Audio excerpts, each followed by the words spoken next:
ప్రకాశం జిల్లా ఒంగోలులో revenue clinic కార్యక్రమం ఏర్పాటు చేశారు. రెవెన్యూ సమస్యల పరిష్కారం కోసం ఈ కార్యక్రమం ఏర్పాటు చేసినట్లు కలెక్టర్ రాజాబాబు తెలిపారు. కలెక్టర్ కార్యాలయంలోని ప్రజా సమస్యల పరిష్కార వేదికలో ప్రత్యేకంగా ఏర్పాటు చేసిన రెవెన్యూ క్లినిక్ ను ఆయన ప్రారంభించారు. ప్రజా సమస్యల పరిష్కార వేదికలో ఎక్కువ ఫిర్యాదులు వస్తున్నాయని, వాటి పరిష్కారానికి రెవెన్యూ క్లినిక్ ను ఏర్పాటు చేశామని చెప్పారు.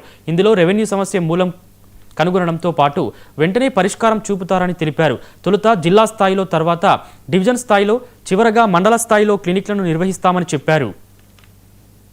సమస్య ఉన్నప్పుడు అతను రిసెప్షన్ కౌంటర్కి తీసుకొస్తే అతనికి ఉన్నటువంటి డాక్యుమెంట్స్ అన్నీ తీసుకుని అవన్నిటిని కూడా 1 by 1 అతని దగ్గర డాక్యుమెంట్స్ అన్నీ కూడా ఏమేమి డాక్యుమెంట్స్ ఉన్నాయో అవన్నీ కలిసి లైన్లో పిన్ చేస్తూ 1 by 1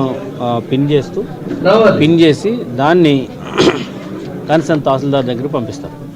కన్సర్న్ తహసీల్దార్ దగ్గరికి ఎప్పుడైతే పంపించారో అది ఆ సమస్య ఒకటి ROR సమస్య, లేకపోతే ఎఫ్లైనా, లేదంటే పట్టాదారు పాస్బుక్, ఇట్లాంటివన్నీ కూడా సమస్య తెలుసుకుని అక్కడ ఉన్నటువంటి ఆఫీసర్స్ ఏదైతే ఉన్నారో ఆ కన్సర్న్ ఆఫీసర్ దగ్గరికి పంపిస్తే అక్కడ తహసీల్దార్ ఉంటారు, అదేవిధంగా కలెక్టరేట్ స్టాఫ్ ఉంటారు.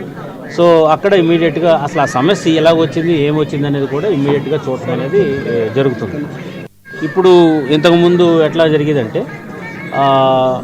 పిటిషనర్ వచ్చి పిటిషన్ ఇచ్చేసి వెళ్ళిపోతూ ఉండేవాడు, దాన్ని మళ్ళీ మనం వెరిఫై చేసుకునేవాడు. ఇప్పుడు అట్లాగేం లేకుండా పిటిషన్ ఉంటుంది, ఆ కన్సర్న్ తహసీల్దార్ గారు ఇక్కడ ఉంటారు, VRO ఇక్కడ ఉంటాడు, కలెక్టరేట్ రికార్డు కూడా ఇక్కడే ఉంటుంది, ఆన్లైన్ రికార్డు కూడా అవైలబుల్.